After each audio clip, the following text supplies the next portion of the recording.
नमस्कार। आज हम समय के एक ऐसे महासागर में उतरने वाले हैं जिसकी लहरें धर्म और अधर्म से बनी हैं। ये कहानी है विष्णु के ब्रह्मांडीय चक्रों की, उन 4 महान युगों की जो हमें बताते हैं कि कैसे इंसानियत अपने शिखर पर पहुंची और फिर कैसे उसका पतन हुआ। कभी सोचा है कि हमारी प्राचीन कथाओं में इतने विशाल, इतने शक्तिशाली इंसानों की बातें क्यों होती हैं? क्या वो सिर्फ कहानियां थी या इसके पीछे कोई गहरा रहस्य है? इस सवाल का जवाब समय के एक बहुत बड़े चक्र में छुपा है। एक ऐसा चक्र जो घूमकर हमें आज तक ले आया है। देखिए, हिंदू मान्यताओं के हिसाब से समय कोई सीधी लकीर नहीं है, बल्कि ये एक पहिए की तरह है जो घूमता रहता है। और ये पहिया 4 हिस्सों में बटा है, जिन्हें हम कहते हैं 4 युग। ये एक ऐसी कहानी है जो सबसे अच्छे दौर से शुरू होती है और धीरे धीरे, बहुत धीरे धीरे गिरावट की तरफ जाती है। तो चलिए समय के इस ढलते हुए चक्र पर एक सफर शुरू करते हैं। तो इस पूरे चक्र का जो सबसे बड़ा आइडिया है वो है धर्म का घटना। अब यहाँ धर्म का मतलब है नेकी, सच्चाई, सदाचार। सोचिए, सत्य युग में ये 100% था, मतलब पूरी तरह से अच्छाई। फिर आया त्रेता युग और ये घटकर 75% रह गया। द्वापर में ये आधा आधा हो गया, 50%।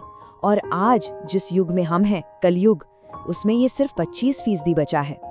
और जानते हैं, ये जो अच्छाई में गिरावट आई ना, इसका असर सीधा इंसानों के शरीर पर भी पड़ा। ग्रंथों के मुताबिक सत्य युग में इंसान 20 से 40 फीट लंबे होते थे। सोचकर ही कितना अजीब लगता है। और फिर जैसे जैसे युग बदलते गए, ये लंबाई भी कम होती गई। और आज देखिए, कलयुग में हम सिर्फ 5 से 7 फीट के रह गए हैं। और ये सिर्फ लंबाई की बात नहीं है, ये हमारी अंदरूनी शक्ति, हमारी जीवन ऊर्जा के कम होने का भी प्रतीक है। तो चलिए इस चक्र के बिल्कुल शुरुआत में चलते हैं, सत्य युग में। इसे स्वर्ण युग या द एज ऑफ ट्रूथ भी कहते हैं। जरा कल्पना कीजिए एक ऐसे समय की जहां सिर्फ पवित्रता थी, सिर्फ सच्चाई थी और लोगों में असीम शक्ति थी। ये वो वक्त था जब इंसानियत अपने सबसे ऊंचे मुकाम पर थी। इस युग के जो आंकड़े हैं वो ही इसकी महानता बताने के लिए काफी हैं। ये युग चला 17,28,000 साल तक। धर्म 100% था और लोगों की उम्र हजारों साल हुआ करती थी। ऐसा क्यों? मान्यताएं कहती हैं कि उस वक्त का खाना शुद्ध था, प्रकृति अपनी पूरी शक्ति में थी और इंसान का शरीर दिव्य ऊर्जा से भरा होता था। अब आप सोच रहे होंगे कि जब सब कुछ इतना अच्छा था, इतना आदर्श, तो फिर भगवान को अवतार लेने की क्या जरूरत पड़ी?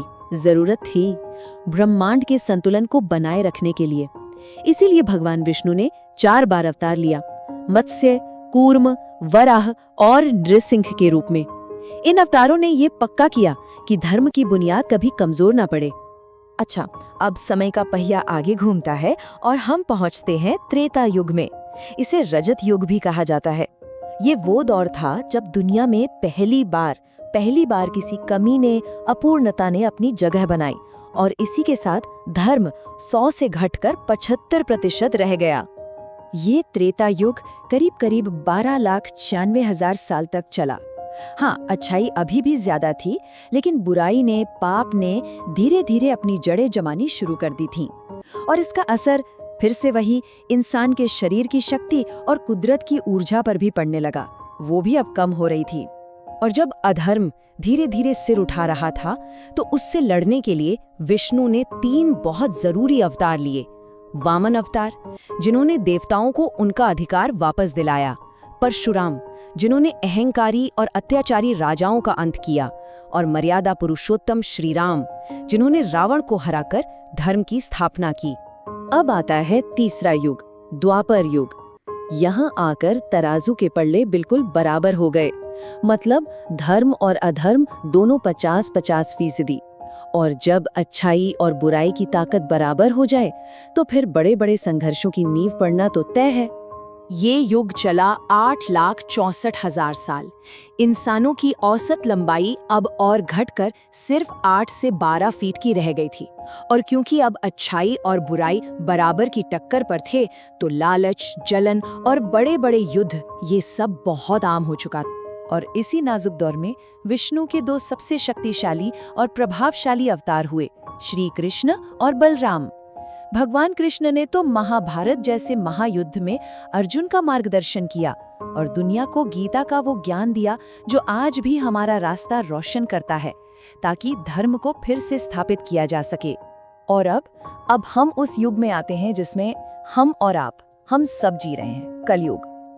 इसे अंधकार का युग, अज्ञान का युग कहा जाता है। ये वो समय है जहां धर्म अपने सबसे निचले स्तर पर है, सिर्फ 25%। ये चारों युगों में सबसे छोटा है, 4,32,000 साल का। और इसकी पहचान क्या है? भ्रष्टाचार, प्रदूषण, झूठ, बीमारियां और कमजोर शरीर। इंसान की उम्र और उसकी शक्ति दोनों ही सबसे निचले स्तर पर है। और वजह वही है, धर्म का प्रभाव अब ना के बराबर रह गया है। लेकिन इतने अंधेरे में भी उम्मीद की एक किरण हमेशा रहती है। इसी युग में भगवान बुद्ध ने हमें ज्ञान और अहिंसा का रास्ता दिखाया। और भविष्य के लिए ग्रंथों में एक भविष्यवाणी है कि जब इस युग के अंत में अधर्म अपनी सारी हदें पार कर देगा, तब विष्णु का 10वां अवतार होगा, कल्कि। वो अवतार दुष्टों का नाश करेंगे और एक नए, बिल्कुल नए सतयुग की शुरुआत करेंगे। एक पल के लिए इन दोनों युगों को आमने सामने रखकर देखिए। एक तरफ सत्ययुग जहां 100% धर्म है, हजारों साल की जिंदगी है, और दूसरी तरफ हमारा कलयुग जहां सिर्फ 25% धर्म है और कुछ सालों की छोटी सी बीमारियों से भरी जिंदगी। ये जो फर्क है ना, यही इस पूरे ब्रह्मांडीय चक्र की कहानी कहता है। तो इस पूरे सफर का, इस पूरी कहानी का निचोड़ क्या है? वो है दिव्य हस्तक्षेप। मतलब हर युग में, हर दौर में जब जब अच्छाई पर संकट आया, जब जब धर्म कमजोर पड़ा, तब तब एक दिव्य शक्ति ने आकर उस संतुलन को वापस बनाया। जरा इस समय रेखा को देखिए। सत्ययुग के 4 अवतार, फिर त्रेता के 3, द्वापर के 2 और कलियुग के 2। ये 10 अवतार हमें साफ साफ दिखाते हैं कि कैसे हर युग की अपनी चुनौतियां थीं, और उन चुनौतियों का सामना करने के लिए, धर्म को बचाने के लिए विष्णु ने अलग अलग रूप लिए।